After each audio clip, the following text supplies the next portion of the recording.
Olá, queridos amigos, queridas amigas. Estamos iniciando agora mais um vídeo da série Estudando o Evangelho segundo o Espiritismo, aqui através do canal Espiritismo Estudos para a Vida. Sejam muito bem-vindos. Nós continuamos a estudar o 28º capítulo do Evangelho, capítulo este que traz a coletânea de preces espíritas. E hoje, nós que ainda estamos estudando o quarto item desse 28º capítulo, vamos estudar o tópico pelas almas sofredoras que pedem preces. Vale notar que até agora nós estudávamos as preces que são possíveis de ser feitas por aquelas pessoas que partiram e pelas quais nós temos um bom sentimento, nós temos afeto. Agora, essa prece muda um pouquinho de foco se nós considerarmos como critério o nosso afeto, né? Nós estamos agora orando por pessoas que já não são tão próximas de nós, mas por pessoas que são sofredoras, né? Por almas sofredoras que pedem preces ou que precisam de preces. Nós estudaremos os itens que vão de 64 a 66, compostos por prefácio e prece, e trazendo para a gente 7 parágrafos para o nosso estudo de hoje. Então vamos lá. O prefácio que Kardec apresenta para nos introduzir a ideia, né, das preces pelas pessoas que sofrem, começa dizendo que para a gente compreender o alívio que a prece pode proporcionar aos espíritos sofredores, é preciso sabermos de que maneira ela atua, ou seja, como que a prece funciona. Se nós soubermos como a prece funciona, a gente pode compreender por que ela causa alívio. E aí Kardec vai citar aqui o capítulo 27, que é um capítulo que fala também sobre as preces, explorando um pouco, né, como o funcionamento da prece, o que ela é, seus objetivos e tudo mais. Então Kardec indica esse capítulo 27 em seus itens 9 e 18. Bom, como é que funciona a prece? A gente pode resumir isso em pouquíssimas palavras, né? A prece nada mais é do que o nosso pensamento entrando em comunhão com o ser ao qual ele se dirige. Se nós estivermos conversando mentalmente com Deus, estamos em comunhão com Deus. Se nós, por outro lado, conversarmos mentalmente com essa alma sofredora, uma alma sofredora em específico, a gente vai entrar em contato com essa alma sofredora, perdão, sendo nós outros capazes, então, de enviar a essas almas através da prece o nosso pensamento, os nossos bons fluidos, as nossas boas vibrações, e isso levará alívio a essas pessoas. Bom, é claro que se a gente for desdobrar, né, todo o funcionamento da prece, a gente vai entrar em detalhes muito maiores que esses, em muito mais detalhes do que esses que eu passei, né? Então fica a dica para a gente, para quem quiser saber o funcionamento da prece, voltar a esses dois itens do Evangelho segundo o Espiritismo, dos quais nós temos o estudo aqui no nosso canal, né? A pessoa pode procurar aqui o estudo, pode recorrer diretamente ao Evangelho e pode ainda completar esse estudo com outros tópicos que envolvem o tema, né? Dentro da própria doutrina espírita. Bom, por que Kardec pede isso, né? Porque aquele que se acha compenetrado dessa verdade vai orar com mais fervor. E aqui a gente tem um outro fator que auxilia, né, a eficácia da prece. Quanto maior o fervor, quanto maior a certeza que a pessoa ora, quanto maior o conhecimento que ela tem, quanto mais convicta ela está, melhor é o efeito da prece que ela está fazendo. Então, esses são os fatores que Kardec coloca no prefácio, e daí, a partir daí, ele já vai direto aqui para a prece. Então, vamos analisar a prece que Kardec nos ensina, né? Começa conversando com Deus, lembrando de sua clemência e misericórdia, porque se está falando sobre almas sofredoras, né? E pedindo a Deus que a bondade do Pai Celestial se estenda sobre todos os espíritos que se recomendam às nossas preces, e particularmente sobre a alma de. E aí a gente diz o nome da pessoa aqui, né? A quem a gente quer dirigir a prece, caso ela esteja sendo dirigida a uma pessoa em particular. Mas, novamente, pode ser para almas sofredoras em geral, né? Depois se dirige aos bons espíritos. Bom, esses bons espíritos, a gente sabe que a ocupação deles é fazer o bem. Então, pede a intercessão desses espíritos pelo alívio dessas almas, pedindo para que essas pessoas tenham esperança, pedindo para que elas sejam esclarecidas sobre as suas imperfeições, porque são essas imperfeições que as levam ao sofrimento, né? E assim que esclarecidas elas possam se aproximarem, né? Porque agora estão distantes da morada dos bem-aventurados. Então, nessa primeira parte aqui, um apelo ao pensamento desses espíritos, né? Para que eles possam ser esclarecidos, para que eles saibam de suas imperfeições e para que reconheçam isso. Então, esclarecimento relativo ao pensamento. Depois, abrir-lhes o coração ao arrependimento e ao desejo de se depurarem. Então vejamos, né, que nesse terceiro parágrafo a gente tem uma parte que toca o pensamento desses espíritos que estão sofrendo, e essa segunda parte toca o sentimento, que eles se arrependam. O arrependimento é um sentimento, né? O desejo de se depurarem também tem a ver com a parte do sentimento. Então, é isso que se quer despertar nesses espíritos, para que eles acelerem o adiantamento deles e para que assim deixem de sofrer. Volta aqui ao campo aparentemente, né, volta ao campo do pensamento, mas olha só, como se a gente prestar atenção, ele está dizendo fazer-lhes compreender que, por seus esforços, podem eles encurtar a duração de suas provas. Então, aqui, um pouco mais referente às ações, né? Então, olha só, ter esclarecimento sobre as suas imperfeições, pensamento. Se arrepender e querer se depurar, sentimento. Agir, se esforçar para essa mudança, parte da ação do espírito.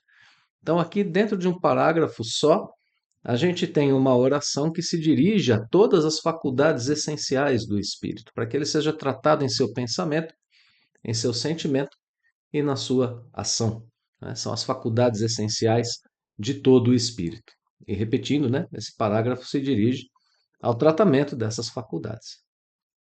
Então vamos lá, parágrafo 4. Que Deus dê força para que essas pessoas perseverem em suas boas resoluções, né, depois de serem fortalecidas, como nós pedimos. Que possam essas palavras repassadas de benevolência suavizar-lhe as penas, mostrando-lhes que há na terra seres que deles se compadecem. Então, nesse quarto parágrafo, a perseverança, e no quinto parágrafo, o consolo através do amor que é destinado a essas pessoas que estão em sofrimento. Que elas se lembrem que existem pessoas que as amam e que, recebendo essas preces, elas possam ter suas penas suavizadas, elas possam lembrar-se de que o sentimento do amor é o melhor sentimento que a gente pode ter. Existem pessoas que as amam e assim que elas recebam então consolo através dessa prece, né? Muito bem, então essa é a primeira prece. Ainda no item nós temos outra, uma segunda prece com dois parágrafos, os parágrafos 6 e 7, que a gente analisa agora para encerrar o nosso estudo de hoje, uma segunda prece pelas almas sofredoras. Então vamos lá. Novamente nos dirigimos a Deus em primeiro lugar. Senhor, pedimos que espalhes as graças do teu amor e da tua misericórdia por todos os que sofrem. Então vejamos. Se aquela primeira prece era um pouco mais dirigida a uma alma, a um espírito em particular, aqui a segunda prece já é um tanto mais universal, ela é dirigida a todos os que sofrem. E olha que interessante, né? Quer no espaço como espíritos errantes, quer entre nós como encarnados. Olha aqui, que beleza de prece essa.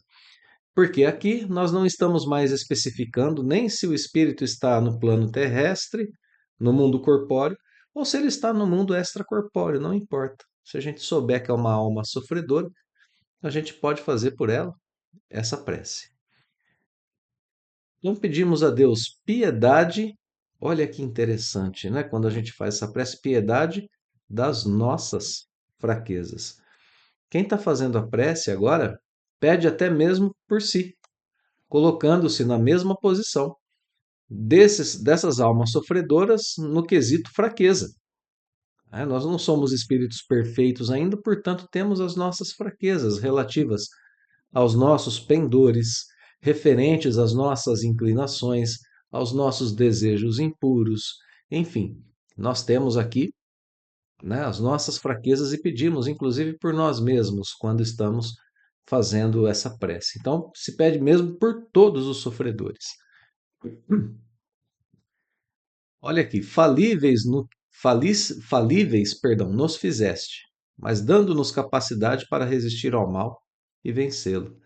Que interessante isso, né? Deus nos fez falíveis, mas nos deu capacidade para vencer o mal e para resistir a ele. Coisas que são lembradas aqui na prece, né? Estamos lembrando primeiramente a nós mesmos. Então, Senhor, que a tua misericórdia se estenda sobre todos os que não hão podido resistir, todos aqueles que não conseguiram, né, vencer o mal e vencer os seus maus pendores, e que ainda se deixam arrastar pelos maus caminhos.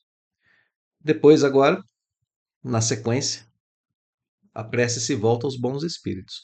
Que os bons espíritos o cerquem. Que a luz, mais uma vez, né, questão da luz aqui,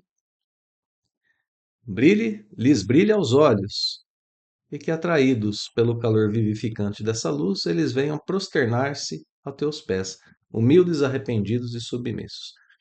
Então vejamos, né, o contexto desse primeiro parágrafo da prece. Conversamos com Deus, pedindo por todos os sofredores, lembrando das nossas fraquezas, lembrando também a respeito de nossas capacidades, porque todos nós temos então capacidade de vencer, e aí então pedimos por aqueles que não conseguiram, né? Aqueles que falharam. Pedimos a Deus misericórdia. E no fim do parágrafo, nós lembramos das virtudes que são necessárias para que se recomece o caminho, né? Aqueles que falharam precisam agora ser humildes, precisam se arrepender e precisam estar submissos à lei divina, à vontade de Deus, para que assim recomecem sua caminhada. Último parágrafo, meus amigos. Ainda pedindo a Deus por aqueles dos nossos irmãos que não tiveram forças para suportar as provas terrenas. Olha só. Muitas vezes a pessoa envolta em sofrimentos, envolta ali naqueles contextos de desamparo, de muitas vezes de desolação, de miséria. A pessoa falhou, ela não conseguiu vencer, né? E aí vem uma frase aqui que a gente precisa entender na sequência. Se a gente está pedindo a Deus, Pai de misericórdia, sempre é misericórdia, né? Por almas sofredoras. Por quem não teve forças para vencer as provas terrenas, a frase que vem na sequência a gente precisa entender. Olha lá. Tu, Senhor, nos deste um fardo a carregar e só aos teus pés temos de o depor. Perdão. O que é que está sendo dito nessa frase? Está sendo dito o seguinte: o fardo que a gente tem a carregar é justamente a questão de vencermos os nossos maus pendores através dos aprendizados da vida terrena. E a gente só presta conta disso a Deus, apenas a Deus. O trabalho que nós fazemos é um trabalho para Deus. Todo trabalho é um trabalho para Deus, até mesmo profissional. A gente deveria encarar a vida terrena dessa forma, por esse ponto de vista. Então a gente tem esse fardo a carregar e a gente só deve depositá-lo aos pés de Deus. É apenas para Deus que a gente trabalha. No entanto, a nossa fraqueza é grande e a coragem falta algumas vezes, né, no decorrer dessa jornada, desses trabalhos. Pedimos a Deus então que ele se compadeça de nós, servos indolentes que abandonaram antes da hora o trabalho. A gente que falhou, né, diante das provas. Vejam, espíritos sofredores normalmente falham ou abandonam as provas, né? Então a gente pede a Deus que a sua justiça os poupe e que Deus permita que os bons espíritos levem alívio a essas pessoas. Alívio, consolações e esperanças no futuro, né? Então, o alívio para esse momento em que se vive, o consolo de saber-se como alguém capaz de seguir adiante, como a gente já viu, e a esperança no futuro melhor. Esperança aqui aparece como uma força de resgate do passado delituoso e, ao mesmo tempo, de construção de felicidade futura, né? Bom, então é isso que a gente está pedindo aqui nessa prece. Terminando, a perspectiva do perdão fortalece a alma. Mostra, Senhor, aos culpados que desesperam. E sustentados por essa esperança, eles exaurirão forças na grandeza mesma de suas faltas e de seus sofrimentos, a fim de resgatarem o passado e se prepararem a conquistar o futuro, que é o que a gente dizia agora, né? Na esperança, nesse sentimento de esperança, a gente resgata as forças que temos em nós para que a gente possa recuperar aquilo de ruim que a gente fez no passado delituoso e, ao mesmo tempo, construir a nossa felicidade futura. Que é isso que a doutrina espírita nos ensina, né? As nossas provas e expiações acontecem aqui na Terra ao mesmo tempo. Enquanto nós estamos vivendo um sofrimento, uma aflição, nós estamos. Pode ser sim que a gente esteja vivendo uma expiação por causa de uma atitude, por causa de escolhas equivocadas no passado. No entanto, estamos vivendo ao mesmo tempo uma prova que prepara o futuro. Porque se soubermos vencer esse momento difícil que estamos passando, nós então estamos agindo como os bons trabalhadores, os bons filhos de Deus, que têm essa capacidade, né, de progresso e de aquisição de experiência, de forças espirituais diante da dor, diante das dificuldades terrenas, que é aquilo que todos nós desejamos, né?